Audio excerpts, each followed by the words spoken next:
Hello నమస్తే, నేను Ashok. Welcome to reality check. AP రాజకీయాలకు సంబంధించి పోలింగ్ పై మరొక 4 రోజుల్లో తుది నిర్ణయం రాబోతుంది. ఇటు టీడీపీ, జనసేన కూటమికి సంబంధించి, అలాగే అధికార వైఎస్ఆర్ కాంగ్రెస్ పార్టీ చాలా కాన్ఫిడెంట్గా ఉన్నాయి. తిరిగి ప్రభుత్వాన్ని ఏర్పాటు చేయబోతున్నామంటూ నిన్న జగన్మోహన్ రెడ్డి ఒక ట్వీట్ చేశారు.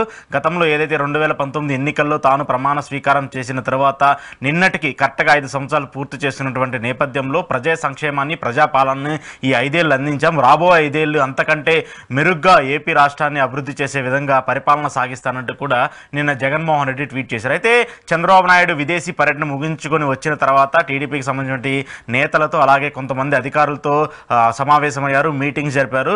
పోలింగ్ సంబంధించి ఏదైతే పోలింగ్ ముగిసిన తర్వాత కౌంటింగ్కి సంబంధించి అక్కడ జరగాల్సినటువంటి తీరుని జాగ్రత్తగా ఉండాలి, అలాగే ఎన్నికల కమిషన్తో పాటు కొంత సహకరిస్తూ పోస్టల్ బ్యాలెట్ పైన ప్రత్యేక దృష్టి పెట్టాలని చెప్పేసి ఇటు చంద్రబాబు నాయుడు నేతలకు తెలిపారు. అలాగే జగన్మోహన్ రెడ్డి అలాగే సజ్జల రామకృష్ణారెడ్డి కూడా వైసీపీ కార్యకర్తలు, వైసీపీ ఏజెంట్లకు పోలింగ్ ముగిసిన తర్వాత పోస్టల్ బ్యాలెట్ కౌంటింగ్ కానివ్వండి, అలాగే ఓట్ల కౌంటింగ్ దగ్గర చాలా జాగ్రత్తగా అప్రమత్తంగా ఉండాలని చెప్పేసి చెప్తూ వస్తున్నారు. సో ఈ నేపథ్యంలో ఇరు పార్టీల నేతలు ధీమాని గత నెల రోజుల నుంచి మనం చూస్తూ ఉన్నాము. ఓటింగ్ పూర్తయిన దగ్గర నుంచి ఇప్పటి వరకు ఎవరికి వాళ్ళు మేమే గెలుస్తాము అన్న ధీమాతో మనం కంటిన్యూ అవుతూ చూస్తూ ఉన్నాం. అలాగే టీడీపీకి సంబంధించి చాలా జోరుగా బెట్టింగ్ నడుస్తుంది. టీడీపీలో మళ్ళీ అధికారంలోకి వస్తుంది. దాదాపు 130 నుంచి 150 సీట్ల మధ్యలో టీడీపీ అధికారంలోకి రాబోతుందంటూ కూడా జోరుగా బెట్టింగ్ జరుగుతుంది. వైసీపీకి సంబంధించిన నేతలు దాన్ని ఎక్కడా ఖండించకుండా వస్తున్నారు. దాని మీద కూడా ప్రభుత్వం మళ్ళీ మేమే ఫామ్ చేస్తామని చెప్పేసి కూడా వైసీపీ నేతలు ధీమా వ్యక్తం చేస్తారు. సో లీడర్ల ధీమా వెనక ఇంకా ఎలాంటి ఆసక్తి నెలకొంది? ఏపీ రాజకీయాల్లో మరో 3 రోజుల చారిత్రక తీర్పు రాబోతున్నటువంటి నేపథ్యంలో ఏపీలో రాజకీయ పరిణామాలు ఎలా ఉండబోతున్నాయి అనే దానిపైన ఈరోజు రియాలిటీ చెక్లో డిస్కస్ చేద్దాము. రియాలిటీ చెక్లో నాతో పాటు పార్టిసిపేట్ చేస్తున్నారు పొలిటికల్ అనలిస్ట్ పురుషోత్తం రెడ్డి గారు. పురుషోత్తం రెడ్డి గారు నమస్తే. నమస్తే అశోక్ గారు. ఇంకా 3 రోజులే ఉంది. సో హోరాహోరీ పోరుకి ఇక 3 రోజుల్లో ఒక ఎండ్ కార్డు పడబోతుంది. సో నేను జగన్మోహన్ రెడ్డి గారు 5 ఏళ్ల సంక్షేమ పాలనని పూర్తి చేసినటువంటి నేపథ్యంలో ఆయన ఒక ట్వీట్ చేశారు. గత 5 ఏళ్ళు నేను అనుకున్నది ఏదైతే చెప్పానో అది చేశాను, మీ అందరికీ అందించాను. సో రాబో 5 ఏళ్ళు కూడా మన ప్రభుత్వం వస్తుంది, మళ్ళీ అలాంటి పరిపాలనను ఈసారి అభివృద్ధితో కూడిన ఆంధ్రప్రదేశ్ని చూస్తారని చెప్పేసి కూడా జగన్మోహన్ రెడ్డి ట్వీట్ చేశారు. ఏం చెప్తారు దానికి? జగన్మోహన్ రెడ్డి గారు మొదటి నుంచి కూడా చాలా ఆత్మవిశ్వాసంతోనే మాట్లాడుతున్నాడు. ఆయన 2014లో ఓడిపోయినప్పుడు కూడా అందరూ పొలిటీషియన్స్ ఓటమి కారణాలు లేకపోతే సరిదిద్దుకుంటాం ఇవన్నీ మాట్లాడారు. జగన్మోహన్ రెడ్డి గారు డిఫరెంట్ గా స్పందించాడు. రాజకీయ నాయకుడు ఎలా ఉండాలి అంటే ఓడిపోయినప్పుడు దాన్ని తీసుకోవాలి, వాళ్ళకి అవకాశం ఇచ్చింది, వాళ్ళు కొట్టారు, రేపు మన కాసం అంతా గట్టి కొడతారని చెప్పాడు. అది కొంచెం డిఫరెంట్ గా ఉంటుంది రాజకీయాలు. కాబట్టి జగన్మోహన్ రెడ్డి గారు మొదటి నుంచి కూడా ఆత్మవిశ్వాసంతో ఉన్న వ్యక్తి. కానీ ఎన్నికల్లో కూడా ఆయన ఆత్మవిశ్వాసం, తమ పరిపాలన లేదా తన ప్రాధాన్యతలు ప్రజలు కనెక్ట్ అయినారు. శబ్దం సభలు, బస్సు యాత్ర, ఎలక్షన్ లో ఓటింగ్ లో పాల్గొన్న జనం అన్నిట్లో సారూప్యత ఉంది కాబట్టి మళ్ళీ మనం గెలుస్తున్నామనే కాన్ఫిడెన్స్ రెండోసారి ఇచ్చాడు. దానికి మంచి రోజుగా చూసుకుంటే ఏంటంటే ఆయన ప్రమాణ స్వీకారం చేసుకున్న రోజుగా చూశాడు. అప్పుడు కృతజ్ఞత కోసం ఒక చెప్పేసి వెళ్ళిపోయినాడు. ఈ మధ్యలో ఆయన ఏమీ మాట్లాడారు. బస్ కృతజ్ఞత ఆయన బద్రి గన్నవరంకి వస్తున్నాడు ఇంటికి కాబట్టి రేపు. కాబట్టి ఖచ్చితంగా జగన్మోహన్ రెడ్డి గారు ఇట్లాంటి ఒక ప్రకటన చేయడానికి కారణం ఆ రోజు ప్రమాణ స్వీకారం రోజు కావడం, ఆయనకున్న నమ్మకం. అట్ ద సేమ్ టైం మీరన్నట్టు చంద్రబాబు నాయుడు గారు కూడా కొన్ని తడబాటు వైఖరులు కనపడుతున్నా అల్టిమేట్ గా మనం గెలుస్తామనే కాన్ఫిడెన్స్ ఇస్తారు. తడబాటు అనేది కంటున్నారంటే ఆల్రెడీ వాళ్ళ శ్రేణులు ఒక ప్రకటన చేస్తున్నారు. ఎగ్జిట్ పోల్స్ లో వైసీపీ గెలవబోతోంది, ఎగ్జాక్ట్ పోల్స్ లో మనం గెలవబోతామని కొత్త ట్రెండ్ వేస్తున్నారు. అంటే ఎగ్జిట్ పోల్స్ ఆసక్తిని ఫినిష్ చేసేసారు. ఇప్పుడు మనం అందరూ 1వ తేదీ ఏం చెప్తాయి ఎగ్జిట్ పోల్స్ అని విగరస్ గా ఎడిట్ చేస్తారు. ఇప్పుడు చంద్రబాబు గారు వైపు నుంచి స్టేట్ వచ్చింది, ఇంకా ఎగ్జిట్ పోల్స్ వైసీపీకి అనుకూలంగా ఉంటాయి, ఆయన రిలీఫ్ వచ్చేసింది. ఇంకా అంటే వాళ్ళు చెప్పిన లెక్క ప్రకారం అంటే ఇట్లాంటి ప్రకటన చేయడం. రెండో మాట చర్చలు వాళ్ళు బాగా బెట్టింగ్లు చేస్తున్నారు. తెలుగుదేశం వాళ్ళు బాగా బెట్టింగ్లు చేస్తున్నారు. వైసీపీ వాళ్ళు విశాఖపట్నంలో బాగా రూములు బుక్ చేసుకుంటారు. వాళ్ళది వీళ్ళు వాళ్ళది. కానీ ఇద్దరు కాన్ఫిడెన్స్ గా ఉన్నారు, ఇద్దరు అధినేతలు కాన్ఫిడెంట్ గా ఉన్నారు. సహజంగా ఇంకో 3 రోజులు కౌంటింగ్ ఉంది. రెండోది 5 లక్షల ఓట్లు పోలైనాయి కాబట్టి ఒక 10-20 నియోజకవర్గాల్లో 500 నుంచి 1000 ఓట్లతో కూడా 25 ఓట్లతో కూడా భవిష్యత్తు తేలుతుంది. మనకు విజయవాడ సెంటర్ కానీ మా తిరుపతిలో 1000 బిలో ఓట్లతో తిరుపతిలో ఎమ్మెల్యే గెలిచారు కదా. కాబట్టి ఇప్పుడు పోస్టల్ బ్యాలెట్ కూడా చాలా కీలకంగా 10-15 నియోజకవర్గాల భవిష్యత్తు తేల్చబోతుంది. 10 నియోజకవర్గాల్లో రేపు ఎన్నికలు గెలుపోవడం నిర్ణయించే అవకాశాలు కూడా ఉంటాయి. అందువల్ల పోస్టల్ బ్యాలెట్ పట్ల 2 పార్టీలు చాలా విగరస్ గా నిలబడుతుంది. పోస్టల్ బ్యాలెట్ వివాదాలు కూడా అదే కారణం. కాబట్టి రాజకీయ పార్టీలు 2కి నమ్మకాలు ఉన్నాయి, కేడర్కి నమ్మకాలు ఉన్నాయి. ఏం జరుగుతుందనేది వెయిట్ చేస్తుంది. అంటే టీడీపీకి సంబంధించి మీరు అన్నట్టు చంద్రబాబు నాయుడు గారు లీడర్లతో కొంత సమావేశం అయ్యి మనం వస్తున్నాము, ఈసారి పోస్టల్ బ్యాలెట్ చాలా కీలకంగా మారబోతుంది, దాన్ని చాలా జాగ్రత్తగా చూడండి, ఈసీకి సంబంధించి కూడా ఆ వివాదాన్ని కూడా మనం చూస్తున్నాము. ఏంటి మీరు ఇందాక చెప్పిన ఒక లాజికల్ క్వశ్చన్ ఏంటంటే ఎగ్జిట్ పోల్స్లో వైసీపీ గెలవబోతుంది, జగన్మోహన్ రెడ్డి గెలవబోతుందని చెప్పారు, రియల్ పోల్స్లో టీడీపీ గెలవబోతుందని చెప్పారు. ఎగ్జిట్ పోల్స్ని నమ్మి ఇప్పటికీ టీడీపీకి సంబంధించి చాలామంది సర్వే సంస్థలు కానివ్వండి, చాలామంది అభిమానులు కోట్లు బెట్టింగ్ వేసామని చెప్పేసి మనమే చేస్తున్నాం. మరి అలాంటప్పుడు అది మోసపోయినట్టే కదా. అంతే కదా. ఇప్పుడు చంద్రబాబు గారు ఆ లాజిక్ లో నాకు అర్థం కాదు. ఇది ఒక రకంగా బలహీనమైన లాజిక్. ఎందుకంటే ఇప్పుడు ఆంధ్రప్రదేశ్ లో ఉన్న సర్వే సంస్థలు లేదా జగన్మోహన్ రెడ్డి గారు సృష్టించుకున్న సర్వే సంస్థలు ఆయన మేనేజ్ చేశారంటే సరే ఒప్పుకుందాం. ఇప్పుడు నేషనల్ సర్వే సంస్థలు కూడా రేపు ఫలితాలు ఇస్తాయి. దీంట్లో బీజేపీకి అనుకూలంగా ఉండేవాళ్ళు నేషనల్ ఇంగ్లీష్ మీడియాలు, ఇండియా టుడే లాంటిది, టైమ్స్ నౌ లాంటివి కొంచెం క్రెడిబిలిటీ ఉన్న సంస్థలు కదా. వాళ్ళు దేశం అంతా ఒక రకంగా ఇచ్చి ఆంధ్రప్రదేశ్ జగన్మోహన్ రెడ్డికి అమ్ముడు పోయి ఎట్టబడి తప్పిస్తారా? కాబట్టి ఇది ఒకటి. రెండోది, జగన్మోహన్ రెడ్డి గారిని చంద్రబాబు నాయుడు గారిన 13 ఎన్నికలకు ముందు తమకు అనుకూలంగా ఎగ్జిట్ పోల్స్ ఇచ్చుకుంటే 4 ఓట్లు వస్తాయి, టెంప్ట్ అవుతారు. ఇంకా ఎలక్షన్ అయిపోయిన తర్వాత ఏ పోల్ ఎక్కడ వస్తుందో తెలిపోతే అనిపోతుంది. కానీ ఎగ్జిట్ పోల్స్ నిర్ణయించదు కదా. కానీ అట్లాంటి కామెంట్ ఎందుకు చేశాడు అనేది అర్థం కాలేదు. ఒక రకమైన బలహీన అప్రోచ్. ఎందుకంటే ఎగ్జిట్ పోల్స్ అన్ని జగన్మోహన్ రెడ్డి మేనేజ్ చేయలేడు కదా. కాబట్టి జగన్ ఇంగ్లీష్ నేషనల్ మీడియా అన్నింటిని మేనేజ్ చేసేస్తారు. చేయడం వల్ల ఆయనకు వచ్చే డబ్బులు ప్రయోజనం ఏముంది? 13 ముందైతే మేనేజ్ చేస్తే 4 ఓట్లు వస్తాయి. అంటే ఆ చంద్రబాబు గారి లాజిక్ కొంచెం గాడి తప్పుతుంది. కానీ ఏడేళ్ళు కూడా ఆయన ఒకవేళ దీనికి ఇంకొక కారణం ఉండొచ్చు. బహుశా ఎగ్జిట్ పోల్స్ ఆయనకు అనుకూలంగా వచ్చినప్పుడు క్యాడర్ తలబడుతుంది. అంటే ఎగ్జిట్ పోల్స్ అన్ని వాళ్ళకి అనుకూలంగా వచ్చేసింది అనుకోండి. ఏకపక్షంగా 4వ తేదీ జరిగే కౌంటింగ్ లో 8 మంది ప్రస్తావించారు. పోస్టల్ బ్యాలెట్ చాలా కీ రోల్ పోషిస్తుంది. ఈవీఎంలో ఎవరు చేసేది చలన ఓటు పేపర్ వచ్చేస్తుంది, చెప్పేస్తారు. కానీ పోస్టల్ బ్యాలెట్ లో చలన ఓటు చాలా కీ రోల్ పోషిస్తుంది. అక్కడ కానీ ఇంకా మనం ఓడిపోతామనే భావన కానీ ఏ పార్టీకి వచ్చినా ఖచ్చితంగా దాంట్లో యాక్టివ్ ఉంటుంది. కొంచెం రాజకీయ పడిపోతుంది. మనకి ఎందుకంటే ఓడిపోవడం. పోస్టల్ బ్యాలెట్ చాలా ధీమాగా ఉంది కదా. టీడీపీ చాలా ధీమా కనబరుస్తుంది. 80% ఓట్లు టీడీపీ కూటమికి ఫైల్ అని చెప్పేసి నమ్ముతున్నారు వాళ్ళు. మొదటి గంట విజయం కూడా వైసీపీ కంటే టీడీపీకి ఎక్కువ ఉంటుందని చెప్పేసి కూడా చాలా సర్వే సంస్థలు చెప్తూ ఉన్నాయి. ఆ నమ్మకాన్ని వాళ్ళు కొనసాగిస్తూ ఈ ఎగ్జిట్ పోల్స్ నెగిటివ్ వస్తాయి మనకు తెలుసు, మీకు నాకు తెలుసు ఎగ్జిట్ పోల్స్ ఎలా వస్తాయని అంచనా వేసుకోవడం తప్ప. కానీ ఎగ్జిట్ పోల్స్ వ్యతిరేకంగా వస్తాయని ముందే చెప్పేస్తున్నారంటే ఎగ్జిట్ పోల్స్ యొక్క ప్రభావం వాళ్ళ మీద పడకూడదు. ఇప్పుడు మనం గెలుస్తాం నిన్న వరకు జగన్ చెప్తున్నాడు, చంద్రబాబు చెప్తున్నారు, ఇద్దరు చెప్తున్నారు. రేపు అన్ఎక్స్పెక్టెడ్ గా ఎగ్జిట్ పోల్స్ అన్ని తెలుగుదేశానికి అనుకూలంగా వచ్చేసినాయి అనుకోండి. ఇప్పుడు క్యాడర్ జగన్మోహన్ రెడ్డి మాట నమ్మకన్నా దాన్ని నమ్ముతారు. జగన్ గారు అట్లాగే చెప్తారు, మన నాయకులు మనం గెలుస్తాం, మన వాళ్ళు గెలుస్తారని చెప్తారు అంటారు. తెలుగుదేశం ఉల్టా ఆలోచిస్తారు, మన చంద్రబాబు నాయుడు గారు మనమే గెలుస్తామని చెప్తారు. కానీ ఎగ్జిట్ పోల్స్ అనేది ఏకపక్షంగా వస్తే దాన్ని కొంచెం నమ్మే అవకాశం క్యాడర్ ఏ పార్టీకైనా. వైసీపీ వాళ్ళకి జోష్ రావచ్చు, వీళ్ళకి నిరాశ రావచ్చు.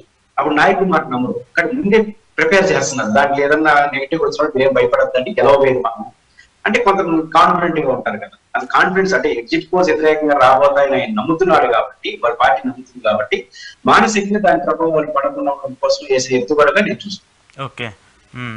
సో ఏంటి టీడీపీ చంద్రబాబు నాయుడు గారు లీడర్లతో సమావేశం అవటము, అలాగే కొంతమంది అధికారులు ఏదో టచ్లో ఉన్నారని చెప్పటము, ప్రభుత్వానికి సంబంధించి ఏంటో ఇప్పటి నుంచే యాక్షన్ ప్లాన్ రెడీ చేయబోతున్నారు, తర్వాత మనం ప్రమాణ స్వీకారం చేసిన తర్వాత ఏమేం చేయాలి, ఎన్నెన్ని అప్పులు బకాయిలు ఉన్నాయి, దాన్ని ఎలా తీర్చాలనేది కూడా చేస్తున్నారని చెప్పేసి ఒక ప్రధాన మీడియా కొన్ని పేపర్లో విస్తృతంగా రాస్తూ ఉన్నాయి. అంటే గెలవక ముందే చంద్రబాబు నాయుడు గారు యాక్షన్ ప్లాన్ రెడీ చేశారని చెప్పేసి పని మొదలు పెట్టారని చెప్తున్నారు. ఏం చెప్తారు దానికి?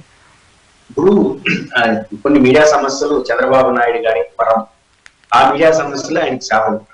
పాయింట్ ఏంటంటే సజ్జల రామకృష్ణారెడ్డి గారు కానీ వైవి సుబ్బారెడ్డి గారు ఇద్దరు వైసీపీ నాయకులు గత వారం రోజులు ట్రైనింగ్ ఇచ్చుకుంటారు. ఎవరికి? Polling agent. అది సహజం అంటున్నాను, ఏ పార్టీ ఉన్నట్టు కామన్ సెన్స్. ఎందుకంటే వాళ్ళకి కీలకం కదా ఎలక్షన్ కౌంటింగ్ లో. ఇది వాళ్ళు ఎప్పుడు మీడియాలో చెప్పుకోవాలి. చంద్రబాబు నాయుడు దిగిన వెంటనే అందరితో సమీక్ష చేయడం. సమీక్ష చేయకుండా ఇంకేం చేస్తాను? ఎలక్షన్ లో పార్టీ యంత్రాంగాన్ని ప్రిపేర్ చేయాలి, అంటే సమీక్ష చేయాలి. మీరు అంతా సిద్ధంగా ఉండండి, పోలింగ్ ఏజెంట్, ఇవన్నీ రెగ్యులర్ ప్రాసెస్ కాదు. రెగ్యులర్ ప్రాసెస్ కూడా మీడియాలో చెప్పాలి. అది అవసరం లేదు. వైసీపీ కాదు అసలు ఓట్లు ఒక సీటు కూడా వామపక్షాలు గెలవు. వాళ్ళు ప్రిపేర్ గా లేరా? బీజేపీ ఎన్నికలు వస్తుంది, వాళ్ళు ప్రిపేర్ ఏ ఇండిపెండెంట్ కూడా ప్రిపేర్ గా ఉంటాడు. ఆ ప్రిపరేషన్ మీడియాలో చెప్పడం ద్వారా అదితో చేసేస్తున్నాడు. అది బాధ్యత అండి. చంద్రబాబు నాయుడు గారైనా జగన్మోహన్ రెడ్డి యంత్రాంగాన్ని కౌంటింగ్ సిద్ధం చేయడం ఆయన బాధ్యత. ఆ మాటకు వస్తే అసలు జగన్మోహన్ రెడ్డి పట్టించుకోవాలి. అంటే ఆయన చాలా ధీమాగా ఉన్నట్టు కదా లెక్క. ఈయన పట్టించుకుంటున్నాడు, రివ్యూ మీటింగ్ వేస్తున్నాడు. అసలు నేను చక్కగా అమెరికా వెళ్ళాడు, ఇటలీ రేపు దిగుతున్నాడు. ఎందుకు కౌంటింగ్ ఆల్రెడీ కౌంటింగ్ కావాల్సిన ఏర్పాట్లు అయిపోయినాయి. అసలు కౌంటింగ్ కావాల్సిన ఏర్పాట్లు జగన్మోహన్ రెడ్డి అసలు ఇన్వాల్వ్ అయినట్టుగా మన ఇంతవరకు వార్తలు. కానీ ఈయన మాత్రం అమెరికాలో ఉన్నా ఇన్వాల్వ్ అవుతున్నాడు. అంటే ఇప్పుడు భయపడుతుంది, ఆయన జాగ్రత్తగా ఉన్నాడు. ఈ ధైర్యం ఎవరిది? నేను గెలుస్తానన్నాడు కాబట్టి ఆయన పట్టించుకోవడం మానేస్తుంది, ఈ భయం ఉంది కాబట్టి పట్టించుకుంటున్నాడు. కాబట్టి చంద్రబాబు నాయుడు గారు రివ్యూ చేయడం, మాట్లాడుకోవడం, యంత్రాంగాన్ని ప్రిపేర్ చేయడం అనేది ఒక సహజమైన రాజకీయ లక్షణం. దాన్ని కూడా ఒక పెద్ద భూతత్వంలో చూపించి ఆ మీడియా సంస్థలు రివ్యూలు చేసేస్తున్నాడు. రివ్యూ చేయకుండా నీకేం చేస్తాడు, ఎవడన్నా రివ్యూ చేస్తాడు, దాన్ని కూడా ఒక వార్తగా అదే చెప్తున్నాడు. ఆయన ప్లస్ అదే మైనస్ అదే, ఇట్లాంటి అద్భుత కల్పన అనవసరం. దీనివల్ల తీర్పులు ఏం మారు. కానీ చంద్రబాబు నాయుడు గారు ఎవరైనా పని చేస్తే అదే ఆయన పని చేస్తున్నారు. ఇంకా రాష్ట్రంలో అధికారానికి వస్తే ఏం చేయాలి, అప్పులు ఏం చేయాలి, ఆయన తెలితే అప్పులు ఎంత ఉన్నాయి, కొత్తగా రివ్యూ చేయాలి. కాబట్టి ఏం చేయాలో గెలిచిన తర్వాత ఏం చేయాలో అధికారులు చెప్తారు, ఆయన ఇష్యూ కాదు. కాబట్టి ఒక వాతావరణాన్ని సృష్టించడం కోసం వచ్చేస్తున్నాడు అని 13 చెప్తే 4 ఓట్లు వస్తాయి. ఇప్పుడు ఏం వచ్చేసినా ఆల్రెడీ ఫిక్స్ అయిపోయినాయి కదా. ఇదంతా కేడర్ ని మానసికంగా ధైర్యం, సిద్ధం, రెండోది కాన్ఫిడెన్స్ ఎక్కడ లూజ్ కాకుండా చూసుకునే ప్రయత్నం తప్ప ఇంకోటి కాదు. ఏంటి జగన్మోహన్ రెడ్డి చూస్తుంటే కొంత ఓవర్ కాన్ఫిడెన్స్ ఏమైనా కనిపిస్తుందా? వైసీపీకి సంబంధించిన ఎమ్మెల్యేలు, నేతలే వాళ్ళు కన్ఫ్యూజన్లో ఉన్నారు. జగన్మోహన్ రెడ్డి ఒక్కరు మాత్రమే ధైర్యంగా ఉన్నారు, గవర్నమెంట్ వస్తుందని చెప్పేసి నమ్ముతూ ఉన్నారు. సో అదేనా కొంచెం ఓవర్ కాన్ఫిడెన్స్గా కనిపిస్తూ ఉందా? లేదంటే పార్టీని, అంటే ఆయన పెద్ద వ్యక్తి, ఆయనే హెడ్ ఆఫ్ ద పొజిషన్లో ఉన్నారు, ఆయన కూడా డౌన్ అయిపోతే క్యాడర్ కొంత డౌన్ అయిపోద్దన్న అంశంలో ఆయన ఏమైనా స్ట్రాంగ్గా ఉండి క్యాడర్కి ఏమైనా బలాన్ని ఇస్తున్నారా? జగన్మోహన్ రెడ్డి గారు మొదటి నుంచి కూడా కొంచెం డిఫరెంట్ క్యారెక్టర్. ఆయన మొండిగా ఉంటాడు, ధైర్యంగా ఉంటాడు. రెండో అంశం, ఎక్కువ మాట్లాడడం వల్ల ప్రయోజనం లేదని నేను బలంగా నమ్ముతాడు. మాట్లాడాల్సినప్పుడు మాట్లాడేస్తాడు, అవసరం లేనప్పుడు గుమ్మడున్నా ఉంటాడు. ఇప్పుడు సభల్లో విపరీతంగా మాట్లాడాడు, గట్టిగా మాట్లాడాడు, గొంతు అరిగిపెట్టగా మాట్లాడాడు. మధ్యాహ్నం 12 గంటలు కూడా మీటింగ్ పెట్టుకున్నాడు. ఆ పని అయిపోయింది, ఇంకెందుకు మాట్లాడుకోవడం, వచ్చే రిజల్ట్స్ ఎట్లా వస్తాయి అనేసి ఆయన ధైర్యంగా పోయి కూర్చునేశాడు. రెండో అంశం ఏంటంటే జగన్మోహన్ రెడ్డి గారు 2019 ఎన్నికల్లో కూడా పార్టీ యంత్రాంగానికి ఆయన అంచనాకి చాలా తేడా ఉంది. నేను ఒకరిద్దరు నాయకులతో మాట్లాడాను, నా పేర్లు అనవసరం, కీలకమైన వ్యక్తులు ఈరోజు ప్రభుత్వం. వాళ్ళిద్దరిని అడిగాను ఎలా ఉంటుంది ఫలితం అన్నప్పుడు 115, 120 అని మనం అనుకుంటున్నాము, కానీ జగన్ మాత్రం ల్యాండ్ స్లామ్ వ్యక్తులు అంటున్నాడు, ఆయన ధైర్యం నాకు అర్థం కాలేదు అన్న. అదే జరిగింది, 150 వచ్చేసింది. ఇప్పుడు కూడా ఈ పార్టీ యంత్రాంగం అంచనాకి జగన్మోహన్ రెడ్డి గారు అంచనాకి ఒక తేడా ఉంది. పార్టీ అంచనాకి జగన్మోహన్ రెడ్డి అంచనాకి 20-30 సీట్లు తేడా వాళ్ళ ఇంటర్నల్ టాక్స్ లో మనం మాట్లాడాం. కాబట్టి రెండో జగన్మోహన్ రెడ్డి గారికి ఒక నమ్మకం ఏంటంటే సక్సెస్ అవుతుందా ఫెయిల్ అవుతుందా, ఒక సైంటిఫిక్ నమ్మకం ఉంది ఆయనతో. అదేంటంటే మీరు చూడండి, ఆయన సంక్షేమ పరిపాలన ఒక సెక్షన్ ఆఫ్ పీపుల్ అడ్రస్ చేస్తుందని అంటున్నాడు. అది పెన్షన్స్ కావచ్చు, ఇళ్ల పట్టాల పంపిణీ కావచ్చు, గ్రామ సచివాలయం కావచ్చు. 4 ఏళ్ళు అదే జరిగింది, 4.5 ఏళ్ళు. ఆ తర్వాత సిద్ధం సభలు పెట్టాడు, వాళ్ళందరూ పాల్గొన్నారు. తర్వాత బస్సు యాత్రలో వాళ్ళందరూ పాల్గొన్నారు. తర్వాత బహిరంగ సభల్లో వాళ్ళే పాల్గొన్నారు. ఆయన ఉపన్యాసాల్లో ఏమి మాట్లాడాలి, సంక్షేమ పరిపాలన బాగా చేశాను, వాళ్ళు మోసం చేస్తారు, 2 తప్ప ఇంకేమి మాట్లాడాలి ఆయన. కానీ ఎలక్షన్ రోజు కూడా వాళ్ళందరూ ఓటింగ్ లో పాల్గొన్నారు. కాబట్టి ఒక వరుస క్రమం కనిపిస్తా ఉంది. ఇవన్నీ నిజమవుతాయి, అబద్ధం అవుతాయి. ఒక రాజకీయ నాయకుడికి నమ్మడం పెద్ద విషయం కాదు. ప్రజల్లో నాతో పరిపాలన దగ్గర నుంచి ఓటింగ్ వరకు ఒక కనెక్షన్ కనిపిస్తా ఉంది. నేను ఎవరైతే నా ఓటర్లు అనుకున్నాను, ఆ ఓటర్లందరూ సభల్లో పాల్గొన్నారు, ర్యాలీలో పాల్గొన్నారు, ఓటింగ్ లో పాల్గొన్నారు, నా కాబట్టి ఎవరికేస్తారు. ఇది ఆయన కాన్ఫిడెంట్. ఇది మనం అన్సైంటిఫిక్ అనలేము, వెళ్ళవచ్చు, సక్సెస్ కావచ్చు, బట్ ఆయనకు ఒక సైంటిఫిక్ రీజన్ ఉంది, దాన్ని ఆయన నమ్ముతున్నాడు. ఇది ఫస్ట్ పాయింట్. మిగతా నాయకులకి ఆ నమ్మకాలు కొన్ని తేడాలు ఉండొచ్చు, కానీ జగన్మోహన్ రెడ్డి గారి నమ్మకంలో ఒక సైంటిఫిక్ రీజన్ ఉంది. అది ఫెయిల్ కావచ్చు, సక్సెస్ కావచ్చు, బట్ ఆయనకైతే ఒక సైంటిఫిక్ అంచనాతోనే గెలుపు పైన ఉన్న విశ్వాసంతో ఉన్నట్టుగా మనకు అర్థం. ఓకే, ఏంటి టీడీపీలో ఇంకో కొత్త చర్చ ఏమవుతుందంటే గవర్నమెంట్ గెలుస్తుందో లేదో తెలియదు, గవర్నమెంట్ ఫామ్ అవుతుందో లేదో తెలియదు. కొంతమంది ఇప్పటికే ఈ ప్రచారాలు ఎవరికి మంత్రి పదవి, ఎవరికి స్పీకర్ ఇవ్వాలి, ఎవరికి హోంమంత్రి ఇవ్వాలని ఒక ప్రచారం నడుస్తుంది. అందులో ఏంటంటే కొంతమంది ఇప్పటికే డిసిషన్ తీసుకొని వాళ్ళు ఆ సోషల్ మీడియా ప్లాట్ఫామ్స్లో వాళ్ళు షేర్ చేసేసుకుంటూ ఉన్నారు. స్పీకర్గా రఘురామకృష్ణరాజు, హోమ్ మినిస్టర్గా అచ్చెన్నాయుడు, ఐటీ మంత్రిగా, ఇట్లా మళ్ళీ ఇలా పలు రకాలుగా ఎవరున్నారు. ఇవన్నీ కొంత ఎబ్బెట్టుగా అనిపించట్లేదా పార్టీకి కానివ్వండి, కేడర్కి కానివ్వండి? ఖచ్చితంగా ఇవన్నీ ఓవర్ కాన్ఫిడెంట్ గందరగోళాలు దారితీస్తుంది. ఇక్కడ జగన్మోహన్ రెడ్డి గారి మనసులో ఏముంది ఎవరికి అర్థం కాదు. అందువల్ల ఊహాగానాలు ఆయన అన్ని అనుకున్నట్టు చేస్తారు. కాబట్టి ఇక్కడ సెంటర్ లో ఒకటే కదా, ఆయన ప్రభావితం చేసేవాళ్ళు ఎవరు ఉండరు. ఆయన రిక్వెస్ట్ చేసుకొస్తే తప్ప ఆయన మనసులో ఏముందో అది చెప్పేస్తారు, అది అయిపోతుంది. కాబట్టి ఇక్కడ ఊరికి ఊహకు అందనటువంటి సమాచారం కంటే మనకెందుకు కర్మ, పొరపాట్లు పలానా ఎక్స్ హోమ్ మినిస్టర్ కూడా పీకుండా పోతే సమస్యలు వస్తాయి ఇదేసి సహజంగా వైసీపీలో జగన్మోహన్ రెడ్డి గారికి ఊహకందనటువంటి నిర్ణయాలు చేయడం ఆయనకున్న అలవాటు. కాబట్టి ఆయన ఊహలు ఏమన్నా తెలియకుండా మనం ఎందుకు మాట్లాడుకోవడం ఈ కామెంట్.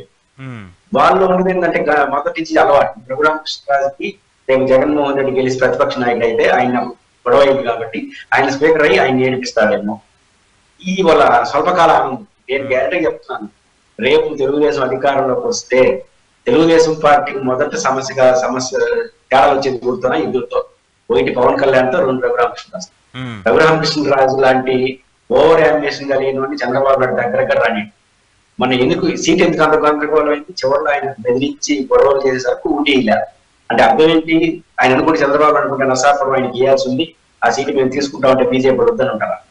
అతి చేసే వాళ్ళని, ఓవర్ అంబిషన్ ఉండే వాళ్ళని, మీకు తాడేపల్లి సభను మీరు తక్కువ చూడద్దండి. తాడేపల్లి సభలో రఘురామకృష్ణ చేసేదానికి చంద్రబాబు ఎప్పుడు మర్చిపోడు.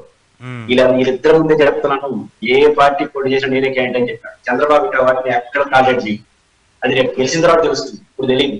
కానీ చంద్రబాబు గారు నవ్వుకున్నాడన్న జగన్మోహన్ రెడ్డి గారు సభలను కొడతానే వేస్తాడు, సభలో కూడా మాట్లాడి ఇతర వారేంటారు ఉంటాడు. కానీ చంద్రబాబు గారు నవ్వుతాడు, చంద్రబాబు చెప్పేసోడు చేసేసోడు చేసేస్తాడు. కానీ ఎవరు రఘురామకృష్ణరాజు లాంటి వాళ్ళని ఇట్లాంటి వాళ్ళు ఎంటర్టైన్ చేయదు. ఏంటి పవన్ కళ్యాణ్ తో ప్రాబ్లం వద్దంటున్నారు, ఏమొద్దు పవన్ కళ్యాణ్ ఏంటి, ఒకవేళ ఇఫ్ ఇన్ కేస్ టీడీపీ కూటమికి సంబంధించి గవర్నమెంట్ వస్తే what is the problem with Pawan Kalyan? అది చంద్రబాబు నాయుడు గారు పవన్ కళ్యాణ్ గారి యొక్క సంబంధం కాదు. నేను పొలిటికల్ సైన్స్ చదివాను, బిఏ.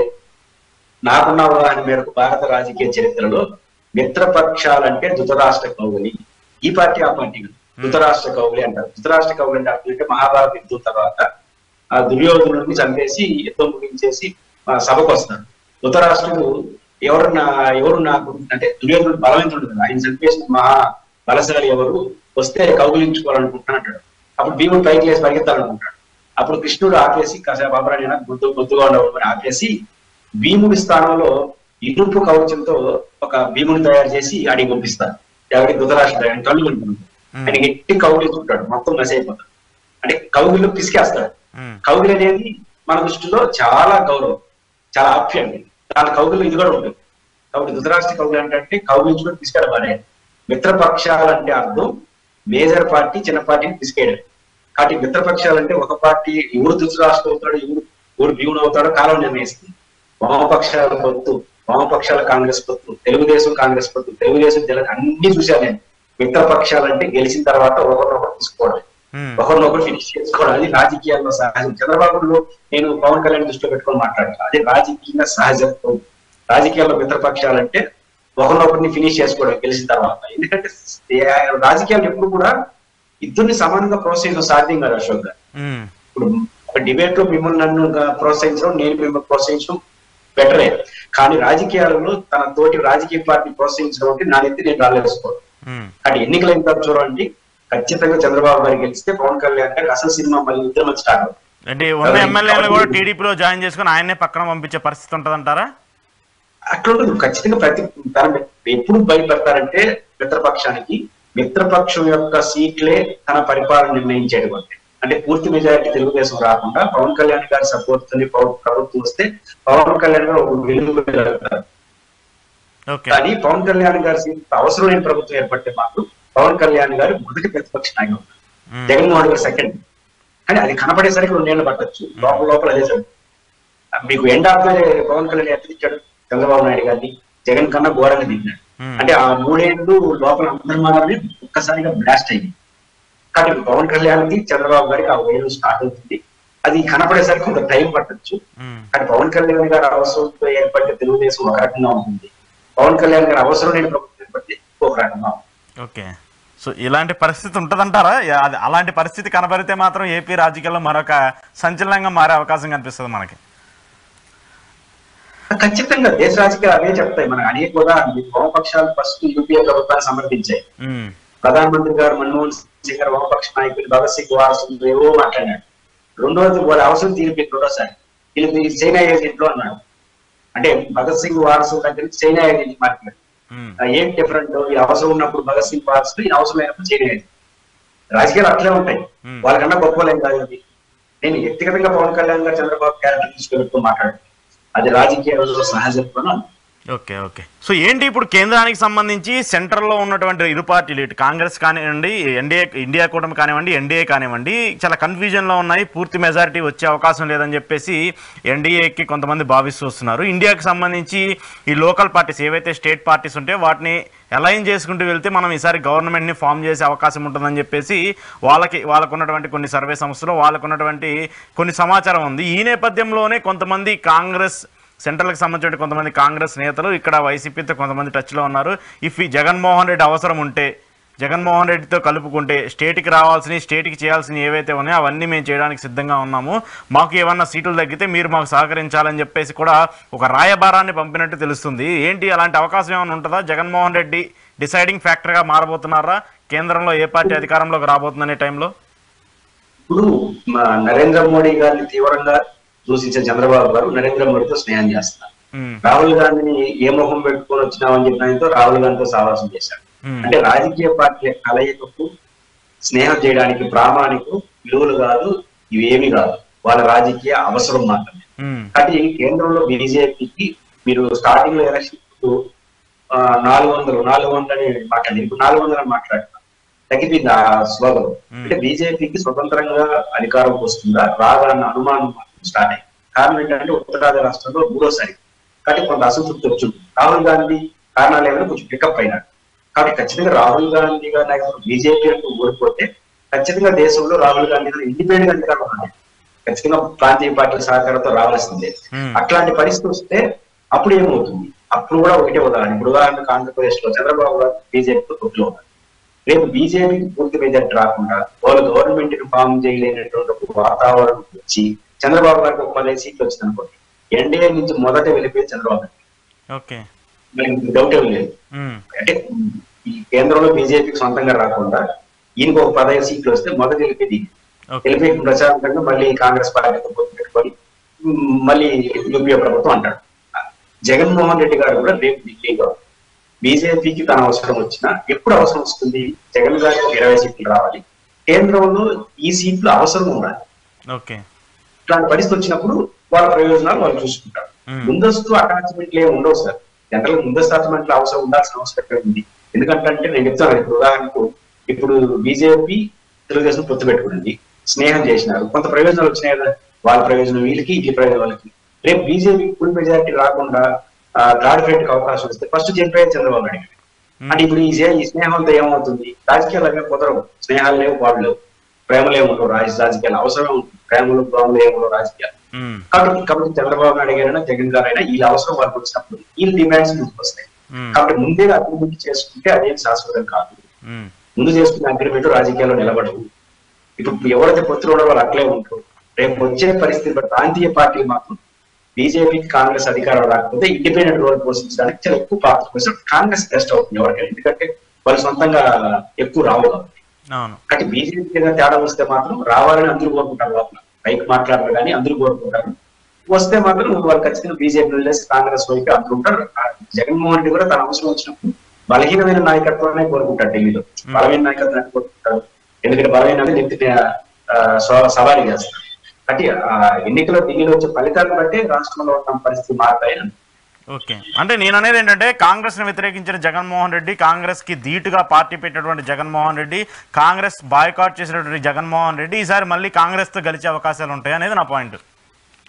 అంటే ఏం చేయాలి? ఇప్పుడు ఢిల్లీలో కాంగ్రెస్ పార్టీ గెలిచే పరిస్థితి వచ్చింది అనుకుంటాం, అంటే ఒక 10 సీట్లు 20 సీట్లు వచ్చింది అనుకున్నాం. అప్పుడు జగన్మోహన్ రెడ్డి ఆంధ్రప్రదేశ్ ఇంట్లో కూర్చోటం పట్ల ఆయన ఏం సాధిస్తారు? డిప్లొమాటిక్ గా కాంగ్రెస్ తో ఆయన ఈ గమనంలో ఉంటే 2019 ఎన్నికల ముందు ఇలాంటి జర్నలిస్ట్ అడిగారు, ఎవరికి మీరు ఢిల్లీలో మద్దతిస్తారు? మా అవసరం వచ్చింది, అది కాంగ్రెస్, రాహుల్ గాంధీ, నరేంద్ర మోడీ, నాకు అనవసరం, ప్రత్యేక హోదా ఎవడిస్తాడో వాడు మద్దతిస్తామని చెప్పాడు. రాహుల్ గాంధీ పర్వాలేదని చెప్పాడు కదా. అంటే 2019 మాట్లాడాడు కాబట్టి అవసరం ఏర్పడడం అక్కడ పరిస్థితులు అనుకూలిస్తే దానికి దూరం వెళ్ళిపోతే నష్టపోయి ఇదే. ఇప్పుడు ఉదాహరణ కాంగ్రెస్ పార్టీకి ఒక 15 సీట్లు అవసరం వస్తుంది, బీజేపీ ఓడిపోతుంది, ఈయన బొమ్మ ఇంట్లో కూర్చుంటే ఏం సాధిస్తాడు? అదే కాంగ్రెస్ పార్టీ అనేది ఇంకోటి ఏర్పడే ప్రభుత్వంలో భాగస్వామ్యం అయితే పైపించు బీజేపీతో భాగస్వామ్యం అయితే ఈ ఓట్లు పోతాయి, ఎందుకంటే ఈయనకున్న మైనారిటీ సెక్షన్స్ కానీ పేదలు కానీ పోతాయి. కానీ కాంగ్రెస్ వస్తే ఆయన పోయింది ఏమిటి? కాంగ్రెస్ వస్తే డైరెక్ట్ మద్దతు ఇచ్చాను, కాంగ్రెస్ ముందు కూర్చోండి, ఈ జోలికి రాదు. అలా కాకుండా కాంగ్రెస్ పార్టీ తన అధికారం నుంచి ఒంటరిగా ఉన్నట్టు వాళ్ళు దాడి చేస్తారు. ఏదో ఒకటి. కాంగ్రెస్ వస్తే ఇంకా ఎక్కువ అడ్వాంటేజ్ ఉండే అవకాశం ఉంది కదా ఏపీకి సంబంధించి. ఆల్రెడీ వాళ్ళు కొన్ని ప్రకటనలు చేస్తున్నారు డెవలప్మెంట్. మనకు చంద్రబాబు జగన్మోహన్ రెడ్డిలో ఒకే రిజర్వేషన్, మా నాన్న మీద కేసు పెట్టారు కాంగ్రెస్ అనేది ఒకటి తప్ప, కాంగ్రెస్ దానికి గొడవలే ఉన్నాయి. బీజేపీతోనే మైనారిటీస్ అని సిద్ధాంతం అని చాలా సమస్యలు ఉంటాయి. కానీ కాంగ్రెస్ తో ఆయనకు ఉన్నది ఒకటి, మా నాన్న అరెస్ట్, మా నాన్న నన్ను జైల్లో పెట్టారు. సరే మేము ఒకరొకరు అన్నదమ్ములుగా పరిస్థితించుకుని మాటతో కొట్టారేస్తాం, అది పెద్ద విషయం కాదు. వైసీపీ శ్రేణులు కూడా బాధపడదు, ఎందుకంటే వైసీపీ ఎవరు జగన్మోహన్ రెడ్డితో సహా అందరూ కాంగ్రెస్ ఉంది. అవును, కాంగ్రెస్ పార్టీ కలవడానికి వాళ్ళకి వచ్చిన ఇబ్బంది ఏమీ ఉంది, అంటే ఆ పరిస్థితులు వస్తాయా లేదని చూడాలి. ఓకే, చూద్దాం. ఇంకా ఎక్కువ రోజులు కూడా లేవు, ఉన్నది 3 రోజులే. 4వ తారీఖు కూడా రిజల్ట్ రాబోతుంది. 4వ తారీఖు కూడా మీరు మళ్ళీ ఇంటర్వ్యూ చేద్దాం మనం మీతో. థ్యాంక్ యూ పురుషోత్తం రెడ్డి గారు. ఇది ఈరోజు పురుషోత్తం రెడ్డి గారితో ఏపీ రాజకీయాలకు సంబంధించి ఎక్స్క్లూజివ్ రియాలిటీ చెక్. చూస్తూనే ఉండండి ఈహా టీవీ.